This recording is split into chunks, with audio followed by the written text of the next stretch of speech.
बिस्मिल्लाहिर्रहमानिर्रहीम, अस्सलाम वालेकुम। कैसे हैं आप सब लोग? ठीक हैं। अच्छा बेटा, अनोवा पहले भी एक दफ़ा हम लोगों ने पढ़ा है, लेकिन अभी मैंने टेस्ट लिया है तो कुछ बच्चों के कहने पे कुछ बच्चों ने कहा है कि इसकी अच्छे तरीके से नहीं समझ आई, तो इसमें मैंने एक एग्ज़ाम्पल ऐड कर दिया, क्योंकि शुरू में हम लोग एग्ज़ाम्पल्स जो है इसमें ऐड नहीं कर रहे थे, हम थ्योरी पढ़ रहे थे। तो लेकिन अब चूँकि वो टाइम ज़्यादा होता जा रहा है कोरोना वाला, और अभी कोई क्लियर सिचुएशन नहीं है कि कब कॉलेजेस खुलेंगे तो फिर आपको बोर्ड पे एग्जांपल समझाए जाएं, तो अब मैंने इसलिए डिसाइड किया है कि जो एग्जांपल्स हैं वो एटलीस्ट आपको ना लेक्चर के अंदर ही जो है इंक्लूड कर दी जाएं। तो अनोवा को दोबारा हम आज जो है वो देखेंगे एग्जांपल्स के साथ। इसमें से कुछ मैंने डिडक्शंस भी की हैं लेक्चर्स की, स्लाइड्स की थोड़ी बहुत, जो आप लोगों को प्रॉब्लम्स क्रिएट करी थी। वो कॉम्प्लिकेटेड हैं, लेकिन आपके लेवल पे अभी जो चीज़ें ज़रूरी हैं वो मैंने इसमें इंक्लूड की हैं दोबारा। ठीक है जी, तो चलते हैं, इसको दोबारा देखते हैं। अनोवा क्या है? अनोवा एनालिसिस ऑफ वेरिएंस, ठीक है ना।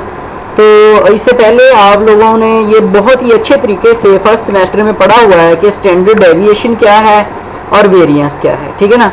स्टैंडर्ड डेविएशन क्या है कि जो आपका नॉर्मल डिस्ट्रीब्यूशन कर्व है बेल शेप, उसमें जो मीन होता है, दरमियान में जो वैल्यू होती है मीन की, उससे कोई वैल्यू कितनी जो है वो दूर जाती है, उसको हम क्या कहते हैं? डेविएशन। ये बेटा यहाँ पे एक मैं आपको, सपोज हम x2 बार को कंसीडर करते हैं, तो ये आपकी एक नॉर्मल डिस्ट्रीब्यूशन है और ये है इसका मीन, ठीक है ना, x2 बार। ठीक हो गया। अब कोई वैल्यू अगर यहाँ पर आती है, यहाँ पर आती है, यहाँ पर आती है, या वो राइट साइड पे जाती है, मतलब अबव द मीन या फिर बिलो द मीन, कोई भी वैल्यू मीन से कितनी दूर है, उसका जो एवरेज होगा वो क्या होगा? हमारा स्टैंडर्ड डेविएशन। ठीक हो गया। तो स्टैंडर्ड डेविएशन का जब हम स्क्वायर लेते हैं, ये है बेटा स्टैंडर्ड डेविएशन का फार्मूला, ठीक है ना। स्टैंडर्ड डेविएशन का क्या फार्मूला था? सिग्मा एक्स का square over N minus X का स्क्वायर, ठीक है ना। तो ये स्टैंडर्ड डेविएशन का फार्मूला था। या इसको हम इस तरह से भी लिखते थे कि sigma X square minus X bar का स्क्वायर ओवर एन। तो वेरिएंस क्या होता था कि जब हम स्टैंडर्ड डेविएशन का जो है हम स्क्वायर ले लेते थे तो वो वेरिएंस बन जाता। तो जारी बात है, जो ऊपर है ये स्टैंडर्ड डेविएशन, अगर आप इसका स्क्वायर लेंगे तो इसके ऊपर जो अंडर रूट है, ये वाला अंडर रूट, ये खत्म हो जाएगा और कुछ भी नहीं होगा इसके साथ, ठीक है ना। तो स्टैंडर्ड डेविएशन का जब हम स्क्वायर लेंगे तो इसका सिर्फ ऊपर से ये जो जजर है, जिसको हम इसको क्या कहते हैं? अंडर रूट कहते हैं, तो ये खत्म हो जाएगा। बाकी summation X square minus X bar का स्क्वायर ओवर एन, ये आपका वेरिएंस आ जाएगा। तो अनोवा अब क्या है? अनोवा है analysis of variance.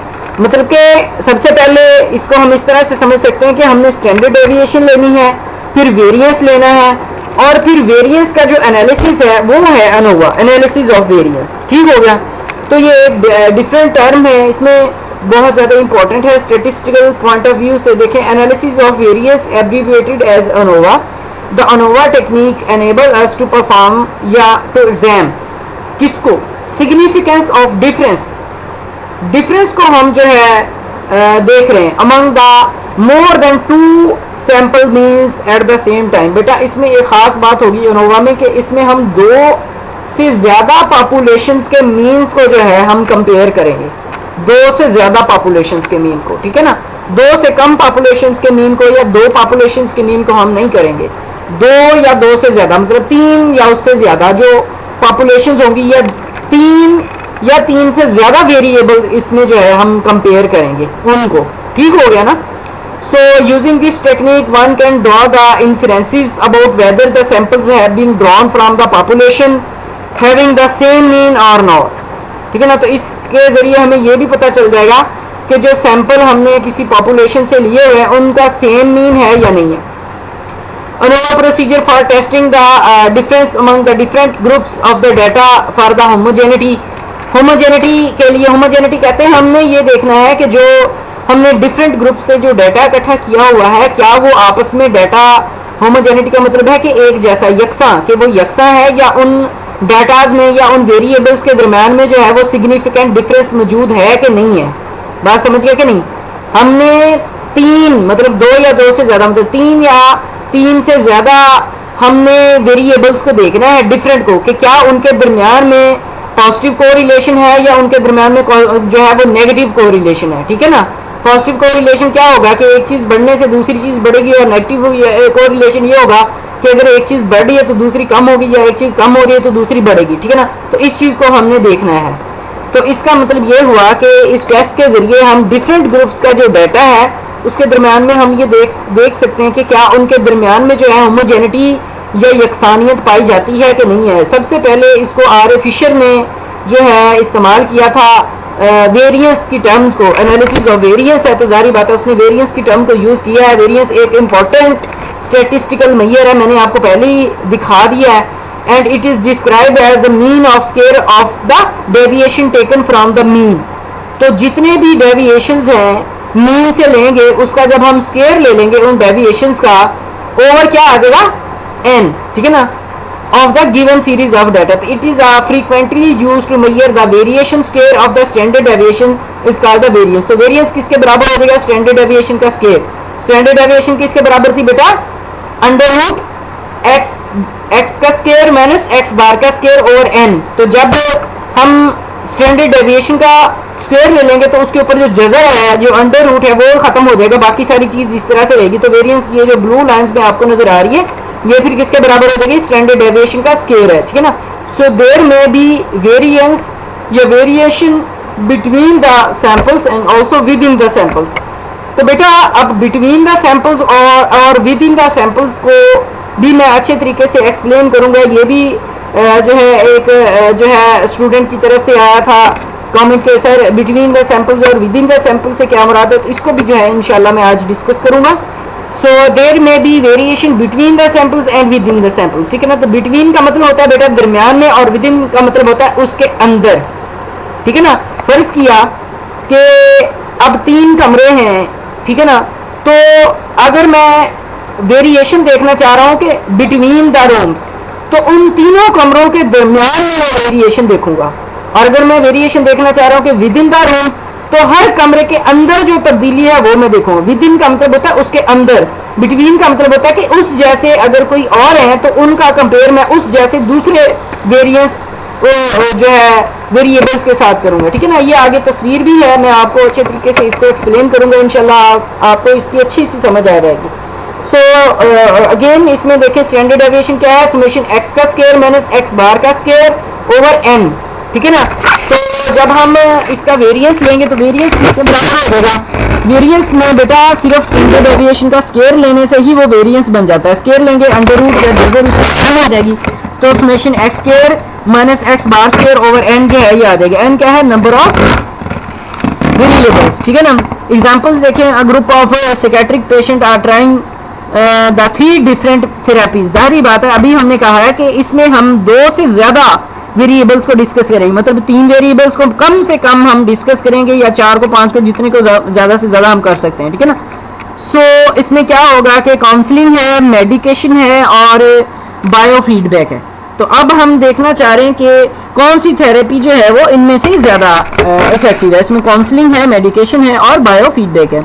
So a manufacturer has the 2 different processes to make the light bulbs। और एग्जांपल क्या है, तो एक मैन्युफैक्चरर है, उसने जो है वो डिफरेंट प्रोसेसेस जो हैं उसने अपनाए हुए हैं बल्ब बनाने के लिए। तो ये देखना चाह रहे हैं कि कौन सा प्रोसेस उसका जो है वो ज़्यादा बेहतर है। Students from the different colleges are taking the same exam. अब देखिए बोर्ड के पेपर होते हैं तो कितने स्कूलों के बच्चे देते हैं। अगर हम देखना चाह रहे हैं कि कौन से स्कूल के बच्चे जो हैं उनके पेपरों में नंबर जो हैं वो बेहतर हैं एज कम्पेयर टू दूसरों के, तो भी हम अनोवा टेस्ट जो है वो लगाएंगे। So we want to see the if one college outperforms other, so if we want to see that कि कोई कॉलेज आउट परफॉर्म कर रहे हैं, मतलब कि आउटस्टैंडिंग परफॉर्मेंस है किसी कॉलेज की दूसरे कॉलेजेस की निस्बत, तो भी हम लगाएंगे एग्जाम्पल्स। ओके हो गया।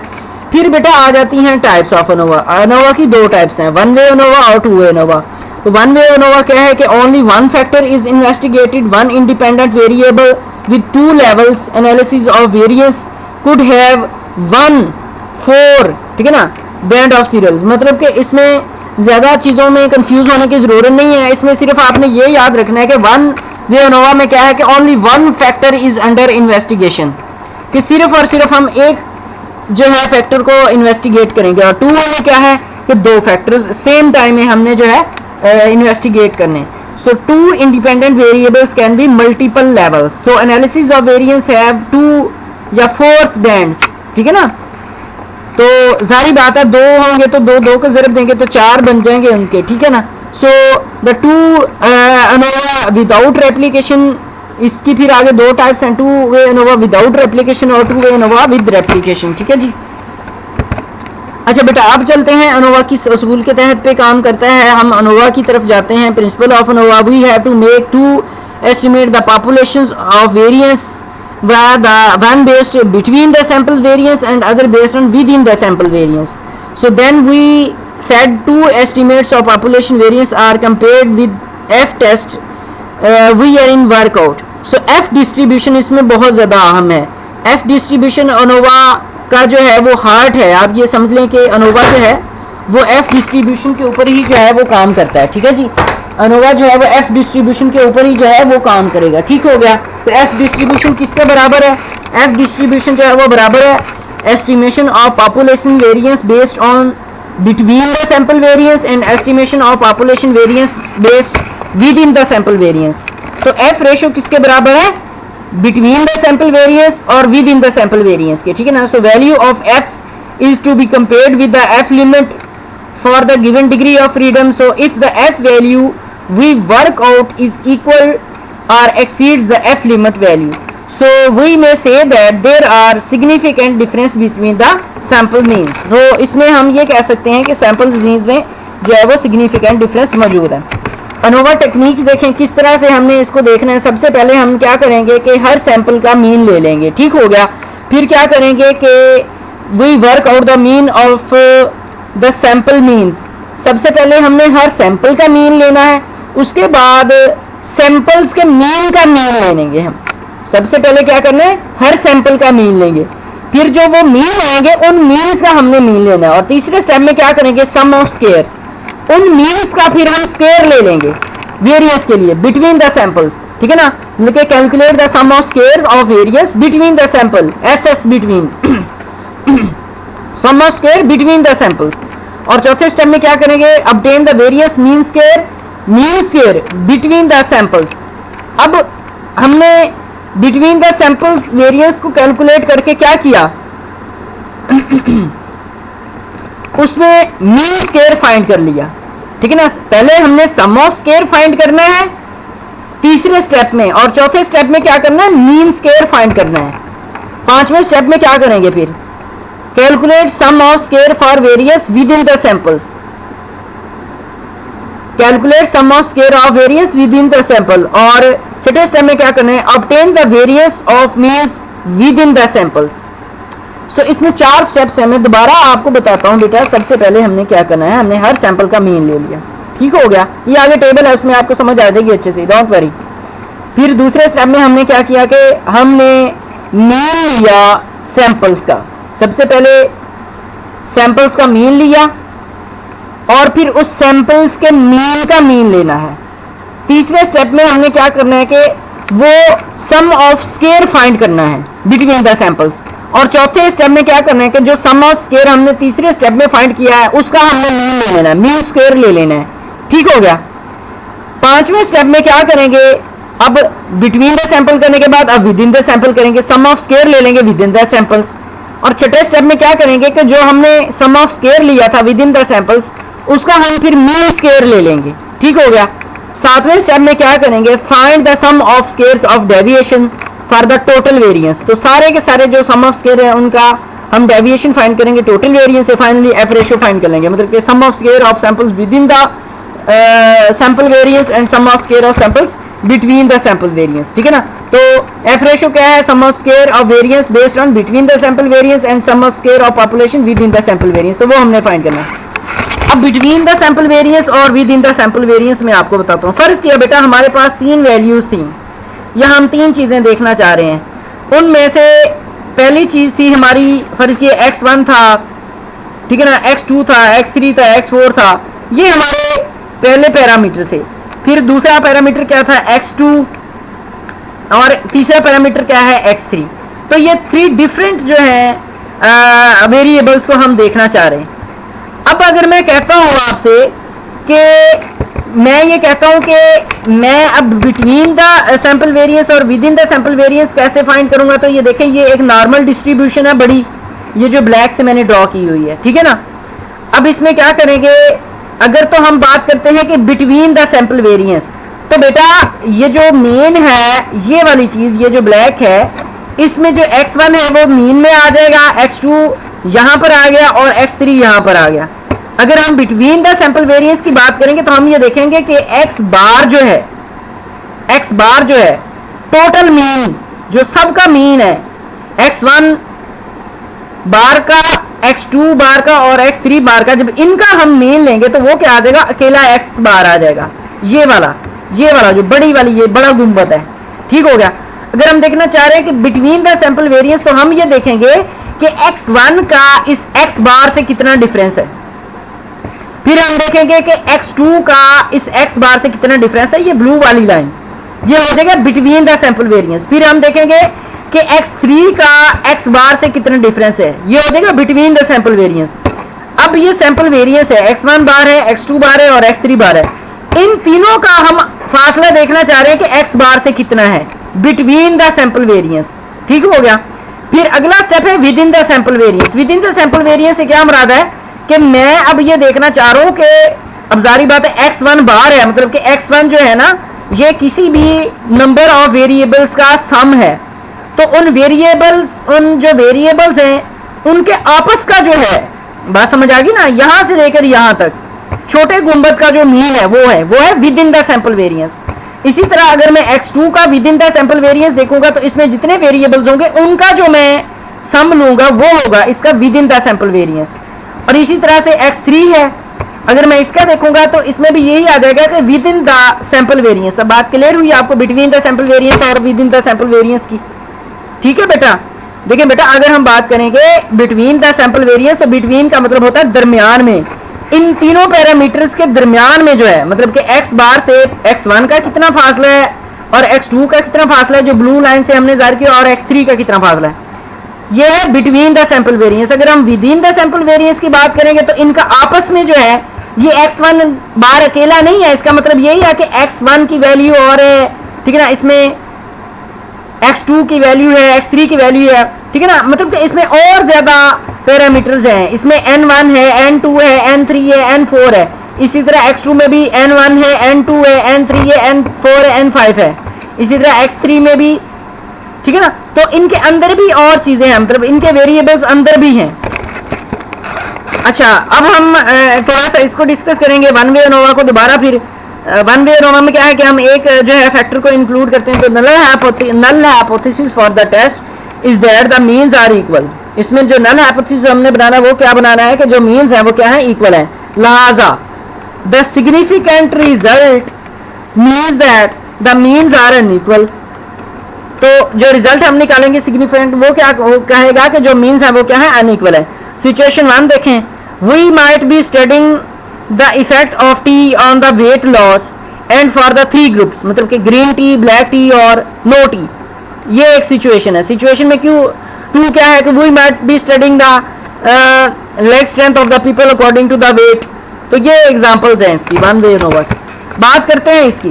वन वे एनोवा में सबसे पहले हमने क्या करना है, बिटवीन द सैंपल वेरिएंस हमने कैसे फाइंड करना है, n1 कैसे फाइंड करेंगे, x1 बार माइनस x बार इसका स्क्वायर प्लस n2 कैसे आएगा, x2 बार माइनस x बार का स्क्वायर प्लस n के, ठीक हो गया। तो फिर क्या बात करेंगे हम कि x बार का स्क्वायर k माइनस x बार।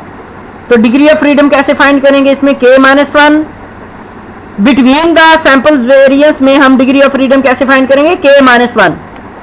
और within the sample variance में डिग्री ऑफ फ्रीडम कैसे फाइंड करेंगे, n माइनस k। n क्या है, नंबर ऑफ सैंपल्स, और k क्या है, उस एक वेरिएबल के अंदर जो नंबर्स होंगे, ठीक है ना, उसका अंदर का जो मीन है। ये आगे टेबल में आपको सही समझ आएगी।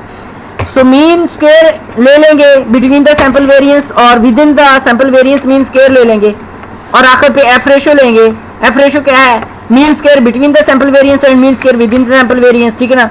तो ये आपका आ जाएगा one way ANOVA. Two way ANOVA में क्या है, कि इसमें हम दो फैक्टर्स को इंक्लूड करते हैं, ठीक है ना। लाइक अगर कोई एग्रीकल्चर कंपनी है और वो देखना चाह रही है कि डिफरेंट जो है वेरिएंट्स हैं सीड्स के, तो क्या वो डिफरेंट फर्टिलाइजर्स उनके ऊपर असरअंदाज होती हैं या नहीं होती, या एक बिजनेस फिर्म है जो कि सेल्स का डाटा और क्लासिफिकेशन को देखना चाह रही है अपने सेल्समैन की डिफरेंट रीजन्स के अंदर। तो ये बेटा एग्जांपल्स हैं। बात करते हैं यहाँ पे एग्जांपल्स की जानब। ये सारी चीज़ें बेटा आपने पहले भी पढ़ी हुई हैं, इसमें कोई इतनी बड़ी बात नहीं है, चलें फिर भी मैं आपको थोड़ा सा बता देता हूँ वेरियस स्टेप्स जो इसमें। लेकिन सबसे पहले हमने क्या करना है, take the total values of the individual item. हमने टोटल वैल्यूज लेनी है सारे इंडिविजुअल एटम्स की, ठीक है ना। टी, तो टी क्या है, sum of all the individual value. दूसरे स्टेप में क्या करेंगे, कोरिलेशन फैक्टर हमने निकालना है। कोरिलेशन फैक्टर क्या है कि जो टोटल वैल्यूज ली थी सारे के सारे इंडिविजुअल्स की, उसका स्केयर लेके जो नंबर ऑफ इंडिविजुअल्स होंगे उसके ऊपर हमने डिवाइड कर देना है, ठीक हो गया। तीसरे स्टेप में क्या करेंगे, obtain the sum of square of deviation for the various columns, sum of square between the columns, ठीक है ना। सम ऑफ स्केयर लेंगे हम बिटवीन द कॉलम्स, ठीक है ना, कि टी टोटल, ठीक है ना, और जे स्टैंड्स फॉर कॉलम, ठीक है ना, और T square over N minus T का स्क्वायर ओवर एन।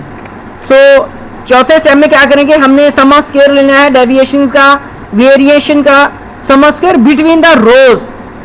ऊपर क्या था, बिटवीन द कॉलम्स, अब नीचे क्या है, between the rows. So I stands for rows, so sum of square T whole square over N I minus T, T का square over N, ठीक हो गया ना। एन क्या है, टोटल नंबर, एन आई क्या है, number of samples, the number of variables in rows, ठीक है ना। तो अपडेन पांचवें स्टेप में क्या करेंगे, फिर हमने सम ले लेना है स्क्वायर का, डेविएशन का, और इसका टोटल कर देना है, ठीक है ना। मतलब कि जो हमने सम टी जे निकाला था और जो हमने सम टी आई निकाला है उसका फिर हमने सम ले लेना है। कैसे, एक्स का स्क्वायर आई जे, उसको ज़रब दे देंगे, माइनस कर देंगे, टी स्क्वायर ओवर एन लिख देंगे, टोटल नंबर। सो छठे स्टेप में क्या करेंगे, sum of square of deviation for residual or error variance. So total sum of square minus sum of square between the columns plus sum of square between the rows is equal to sum of square for residual or error variance. Find the degree of freedom, कैसे find करेंगे, degree of freedom for total variance कैसे find करेंगे, column ज़रब row minus 1। So degree of freedom between the column कैसे find करेंगे, column minus 1। और degree of freedom variance for between the rows कैसे find करेंगे, रो माइनस 1। तो degree of freedom for residual variance कैसे find करेंगे, column minus 1 into row minus 1, ठीक हो गया ना। तो ये डिग्री ऑफ फ्रीडम फाइंड करने का फार्मूला है।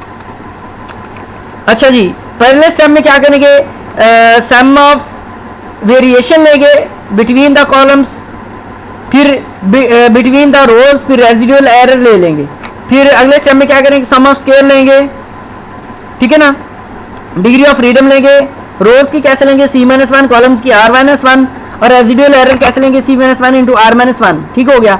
मीन कैसे लेंगे, sum of square between the columns over C minus 1, और रोज के लिए कैसे लेंगे, sum of square between the rows and R minus 1, और रेजिडुअल के लिए कैसे लेंगे, sum of square residual over C minus 1 इंटू आर माइनस 1। और आखिर पे एफ रेशियो कैसे निकालेंगे, mean square between the columns over mean square of residual, और mean square of between the rows over mean square of residual. अब बेटा आ जाते हैं हम एग्जाम्पल की तरफ, इससे आपको ज्यादा सही समझ आएगी। अच्छा, इसमें हमने तीन चीजें देखनी है जी। हमने ये देखना है कि जो बच्चे शोर करते हैं तो क्या उनके पेपर देने के जो सवालात हल करते हैं उस शोर का उन सवालात हल करने वाले बच्चों की सेहत के ऊपर कोई असर पड़ता है कि नहीं पड़ता। बात समझ आ गई कि नहीं, ये हमने देखना है, इससे आपको सही समझ आएगी इनोवा की, ठीक हो गया। अब देखिए, इसमें हमने तीन पैरामीटर्स जो है वो रखे हुए हैं। तीन पैरामीटर्स है, इसमें कौन कौन से है बेटा जी, तीन पैरामीटर्स देखें, लो नॉइस है, मीडियम नॉइस है और लाउड नॉइस है। हमने अभी कहा था कि इनोवा में हम एटलीस्ट जो है वो तीन पैरामीटर्स को हमने टच करना है, ठीक है जी। इसमें पहला पैरामीटर क्या है, लो नॉइस, दूसरा पैरामीटर है मीडियम नॉइस, और तीसरा पैरामीटर है जी लाउड नॉइस। तो लो नॉइस में कितने बच्चे हैं, 4 बच्चे हैं सब में 4 बच्चे, लेकिन लो नॉइस में जो x की वैल्यू है वो क्या आ रही है, 10 आ रही है, 9 आ रही है, 6 आ रही है और 7 आ रही है, ठीक हो गया। और मीडियम नॉइस में क्या वैल्यूज आ रही हैं? मीडियम नॉइस में क्या वैल्यूज आ रही हैं स्टूडेंट्स? 5 6 7 8। उसमें क्या है? नंबर ऑफ क्वेश्चंस वो कितने हल कर रहे हैं? कितने हल कर रहे हैं? 8 क्वेश्चन, 4 क्वेश्चन, 6 क्वेश्चन, 7 क्वेश्चन। और फिर लाउड नॉइस में जो बच्चे हैं वो क्या है? 9 10 11 वाले बच्चे हैं, वो कितने कितने क्वेश्चंस हल कर रहे हैं? 4 3 6 4। तो बेटा जब हम देखते हैं तो हमने ये देखा कि जो लो नॉइस है इतने, इसमें बच्चों ने कितने क्वेश्चन हल किए? 10 क्वेश्चन तक भी हल किए हैं, फिर 9 क्वेश्चन हल किए हैं, फिर 6 क्वेश्चन हल किए हैं। ये देखें, ये आपको नजर आ रहा है, ये देखें, ये देखें, ठीक है ना। लो नॉइस में बच्चों ने ज्यादा क्वेश्चन हल किए हैं, 10 9 6 7। मीडियम नॉइस में उससे कम है, 8 4 6 7। और हाई नॉइस में 4 3 6 4। तो हम ये देखना चाह रहे हैं कि क्या शोर बढ़ने से बच्चों के जो सवालात हल करने, जो बच्चे सवालात हल करते हैं, क्या शोर बढ़ने की वजह से उनके ऊपर असरअंदाज होता है या नहीं होता? बात समझ आ गई ना। तो इसमें हम फिर 3 चीजें देख रहे हैं, कौन कौन सी? लो नॉइस में बच्चे कितने क्वेश्चन हल कर रहे हैं, मीडियम में कितने और हाई में। अगले स्टेप में बेटा हमने क्या करना है? अगले स्टेप में हमने ये करना है, अब पहले हमने क्या किया? हमने x की वैल्यूज ली, x की वैल्यूज हमारे पास क्वेश्चंस में मौजूद थी। हमने क्या किया? x1, ये क्या है बेटा? x1 है। और ये मीडियम वाला क्या है? x2 है। और लाउड वाला क्या है? x3 है। तो हमने क्या किया? सबसे पहले तो हमने x1 निकाला। x1 कैसे निकालना है? समेशन x1, 10 जमा 9 19, 19 और 6 कितने हो गए? 25 और 7 32। ठीक हो गया। अच्छा, फिर हमने x2 का समेशन लिया, कैसे? 8 4 12 और 6 16 और 7 25। फिर हमने जो x3 है इसका स्केयर लिया, कैसे? 4 3 7 और 6 13 और 4 17। ठीक हो गया। अब हमने अगले स्टेप में क्या कर लेना है? हमने समेशन x1 ले लिया। अब हमने क्या करना है कि x का स्क्वायर लेना है, कैसे? 10 का स्क्वायर ले लेंगे हम। तो x का स्क्वायर में क्या है कि 10 का स्क्वायर लिया 100 बन गया, 9 का स्क्वायर लिया क्या बन गया? 81, 6 का स्क्वायर लिया 36 बन गया, 7 का स्क्वायर लिया 49। इसी तरह से हम x2 में इनका भी स्क्वायर ले लेंगे। 8 का स्क्वायर कितना है? 64, 4 का स्क्वायर 16, 6 का स्क्वायर 36, 7 का स्क्वायर 49। और इसी तरह से हमने इनका भी स्क्वायर ले लिया, 4 का स्क्वायर 16, 3 का स्क्वायर 9, 6 का स्क्वायर 36 और 4 का स्क्वायर 16। अब हमने क्या करना है कि सुमेशन x स्क्वायर का भी हमने सुमेशन ले लेना है। बात समझ आ गई ना। जैसे हमने x सब का सुमेशन लिया था, अब हमें x स्क्वायर का भी सम ले लेंगे, मतलब सम ऑफ स्क्वायर्स भी ले लेंगे। सबसे पहले हमने सम ऑफ वेरिएबल्स लिया था और अब हम सम ऑफ स्क्वायर्स ले लेंगे। 100 जमा 81 जमा 36 जमा 49 266 बनता है। 64 16 36 और 49 165 बनता है। और 16 9 36 और 16 ये बनता है आपका 77। बात समझ आई या नहीं आई बेटा जी? हमने ये जो वेरिएबल्स है उनका सबसे पहले सम ले लिया, फिर उनका स्क्वायर्स ले लिया। 10 का स्क्वायर 100।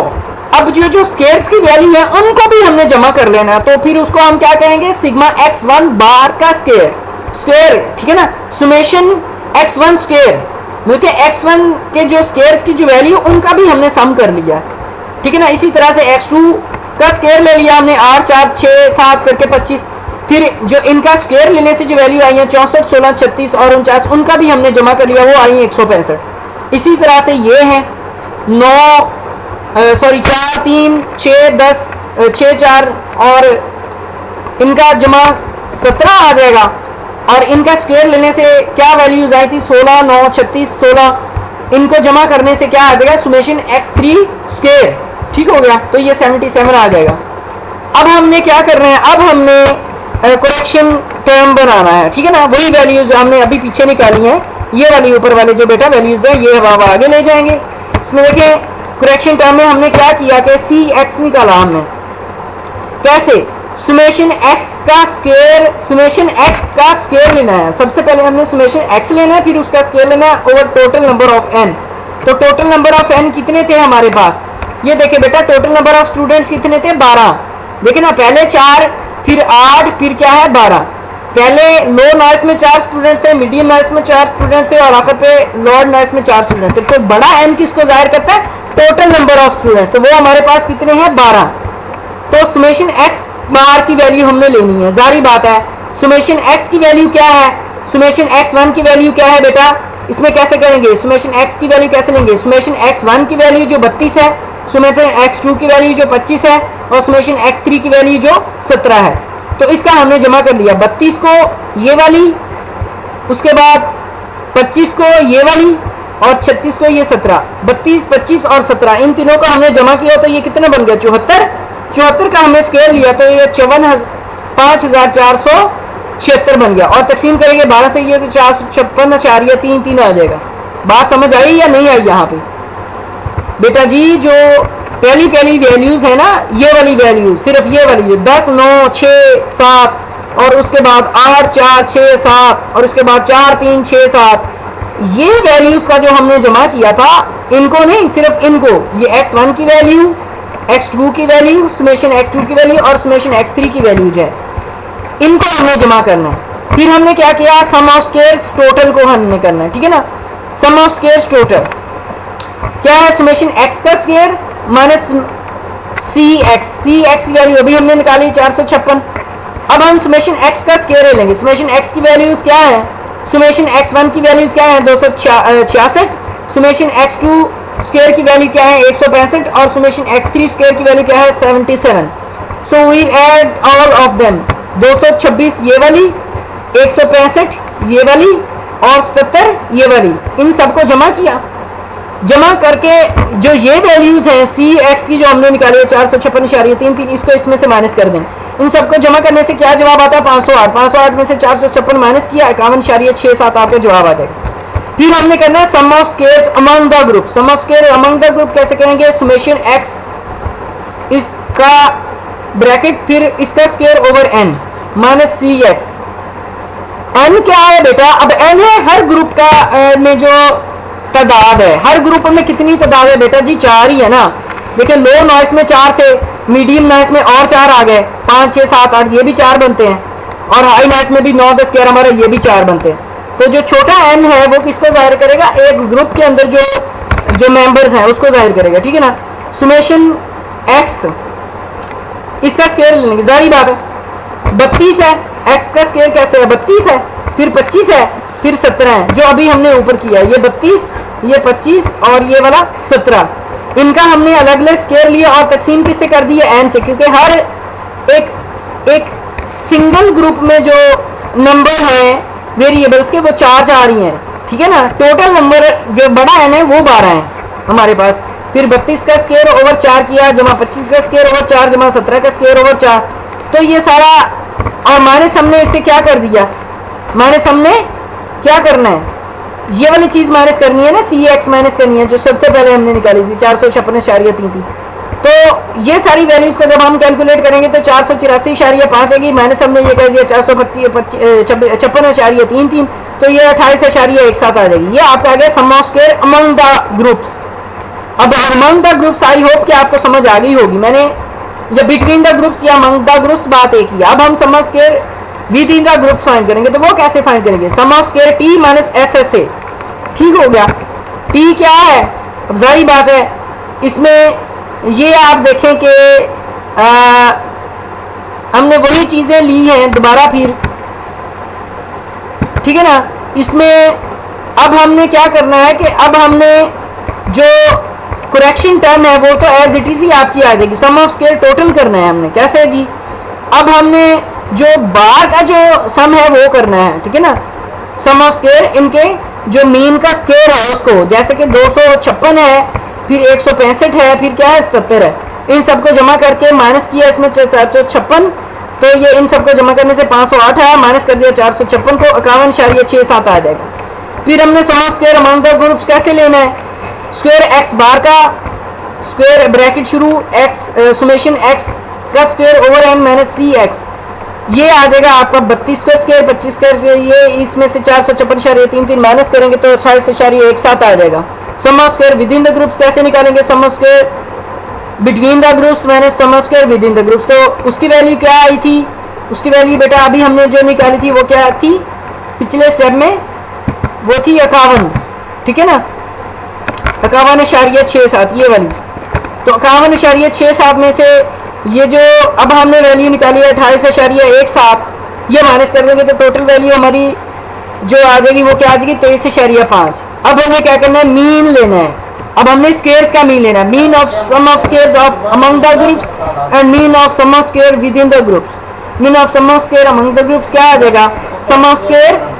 अब के क्या है, ठीक है ना, इसमें ये के असल में ये कहलाता है डिग्री ऑफ फ्रीडम। इसमें देखें कि पहले में क्या है, 3 वैल्यूज हैं, ठीक है ना, 3 वेरिएबल्स हैं। टोटल हमारे पास वेरिएबल्स कितने थे, 3 थे ना, x1 बार, x2 बार और x3 बार।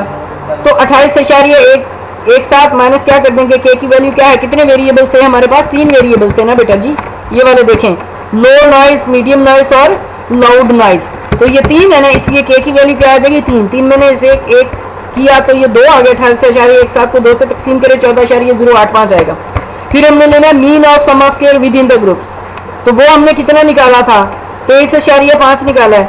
अब है n माइनस के, इसके लिए हम क्या करेंगे n माइनस के। इसके लिए डिग्री ऑफ फ्रीडम कैसे आएगी, n माइनस के। n क्या है, बड़ा n क्या है, टोटल नंबर ऑफ स्टूडेंट थे और वो कितने थे 12। हमें शुरू में ही पता है कि 12 थे।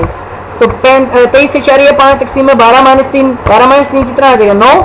23.5 को तकसीम करो 9 से तो 2.617 आ जाएगा। तो एफ रेशियो हमने कैसे निकालनी थी, mean sum of square among the groups और mean sum of square within the groups. तो mean sum of square among the groups कितना है 14.085 और mean sum of square within the groups क्या है 2.617। इसकी वैल्यूज लेंगे, हमने जवाब निकाला, तुम्हारा जवाब निकला 5.394। ये आपका आ गया बेटा एफ रेशियो जो हम निकालना चाह रहे हैं, ठीक हो गया। तो एफ रेशियो हमारी आ जाएगी, एफ रेशियो आ गई। अब हमने डिग्री ऑफ फ्रीडम भी निकालना है। अमंग द ग्रुप से कैसे निकालेंगे, k माइनस 1 2 आ गई, एन एस में ये 9 आ गई। ये वही चीज़ है जो मैंने आपको पहले ही बताई है। अब हमने नल हाइपोथेसिस बनाना है। नल हाइपोथेसिस कैसे बनाया कि no significant effect of noise on the number of students solved of question, और अल्टरनेटिव हाइपोथेसिस क्या बन जाएगा कि significant effect on the. Null hypothesis क्या कहता है कि शोर होने से बच्चों की पढ़ाई के या पेपर हल करने में, सवाल हल करने में जो तादाद है कि कितने सवाल हल करते हैं उसके ऊपर कोई असर नहीं पड़ता। अल्टरनेटिव हाइपोथेसिस ये कहता है कि अगर कमरा इम्तिहान में शोर होगा तो बच्चे जो क्वेश्चन हल करें वो कम हल करेंगे। अब देखें, अब ये आपने देखा कि इसमें जो है among the groups degree of freedom की वैल्यू क्या है 2 है और within the groups degree of freedom की वैल्यू क्या है 9 है। तो इस टेबल में वैल्यू देखनी है आपने। विद इन द ग्रुप्स में 9 देखेंगे, 9 के सामने जो वैल्यू है, और अमंग द ग्रुप्स या बिटवीन द ग्रुप्स में 2 की वैल्यू देखेंगे। ठीक हो गया, यहाँ से 2 देख लेंगे हम, जो ये वाला 2 है, ठीक है ना। यहाँ से 9 देख लेंगे विद इन द ग्रुप्स वाला। 9 के सामने और 2 से नीचे जो वैल्यू आपकी आएगी वो आपने हाईलाइट करनी है, 4.2565 ये आपकी आ गई। अब चूंकि हमने देखा जो हमारी वैल्यू है इसमें एक ही वैल्यू क्या है, लेवल ऑफ सिग्निफिकेंस क्या है 0.05। ठीक हो गया। अब हमने ये देखना है क्योंकि हमारी जो कैलकुलेटेड एफ वैल्यू है वो ग्रेटर देन है एफ टेबल वाली वैल्यू से एट द लेवल ऑफ 0.05 या 5% लेवल ऑफ सिग्निफिकेंस या 95% कॉन्फिडेंस इंटरवल पे, तो आपकी जो वैल्यू है कैलकुलेटेड वो ग्रेटर देन है टेबल वाली वैल्यू से। ठीक हो गया। लिहाजा यहाँ पर जो नल हाइपोथेसिस है वो क्या हो जाएगा, रिजेक्ट हो जाएगा, और अल्टरनेटिव हाइपोथेसिस जो है वो एक्सेप्ट हो जाएगा। ठीक हो गया ना। लेकिन अगर हम एफ डिस्ट्रीब्यूशन लेते हैं, इसमें लेवल ऑफ सिग्निफिकेंस लेते हैं 0.08, तो अगर हम इस पे वैल्यू देखते हैं तो ये वैल्यू बेटा आती है 8.0215। अब ये वैल्यू आपकी जो है इस वैल्यू, अब ये वाली वैल्यू लेवल ऑफ सिग्निफिकेंस 0.08 पे क्या है, ज्यादा है हमारी कैलकुलेटेड वैल्यूज। तो इस सूरत में जो नल हाइपोथेसिस है वो एक्सेप्ट हो जाएगा और अल्टरनेटिव हाइपोथेसिस जो है वो रिजेक्ट हो जाएगा। जहां पर हम 99% कॉन्फिडेंट हैं, we can not say that there is an significant effect of the noise on the question solve. ठीक हो गया ना। तो ये दो बेटा आपके जो डिफरेंट सिनेरियोज हैं ये आपके हैं, ठीक है ना। बात समझ आ गई कि नहीं बेटा जी। हमने देखना है जो हमारी कैलकुलेटेड वैल्यू है अगर वैल्यू टेबल वैल्यू से ज्यादा आती है तो हम नल हाइपोथेसिस को रिजेक्ट कर देंगे, मतलब कि शोर करने से स्टूडेंट्स के पेपर हल करने में प्रॉब्लम होता है। अगर हमारी values calculated values table value से कम आती है तो हमारा नल हाइपोथेसिस एक्सेप्ट हो जाएगा और अल्टरनेटिव हाइपोथेसिस जो है वो रिजेक्ट हो जाएगा। इसका मतलब है कि शोर करने से बच्चों की सेहत पे या पेपर हल करने में जो क्वेश्चंस हैं उन पे असरअंदाज नहीं होते, ठीक है ना। तो ये मैंने दोनों ही आपको जो है वो अब करके दिखा दिए 0.01 अल्फा के ऊपर या लेवल ऑफ सिग्निफिकेंस के ऊपर भी और 0.05 लेवल ऑफ सिग्निफिकेंस के ऊपर भी, ठीक होगा ना। इसमें हम 95% कॉन्फिडेंट हैं और इसमें हम 99% कॉन्फिडेंट है, ठीक हो गया ना। तो ये बेटा आपका अनोवा है। आई होप कि आज आपको समझ आ गई है। इसमें टेबल को मैं दोबारा जो है आपको बता देता हूँ किस तरह से है। एक्स लेना है, एक्स का स्क्वायर लेना है, फिर उसका सम लेना है। वो कोई मुश्किल नहीं है इसमें जी, बहुत ही आसान है, ठीक है ना। इसमें थोड़ा सा ये स्टेप्स है, स्टेप्स आपने मैथ के हैं, इनको पेपर पे हल करके देखना है, ऐसे सुनना नहीं है। इसको कॉपी पेंसिल ले लें और उसको खुद से हल करें। जब आप वैल्यूज पुट करेंगे ना तो फिर आपको सारी इसकी समझ आ जाएगी, ठीक हो गया। मजीद बेटा अगर किसी चीज़ की फिर भी समझ ना आए तो मुझे बता दीजिएगा, इसको मजीद हम एड्रेस कर लेंगे। थैंक यू सो मच, अल्लाह हाफिज़।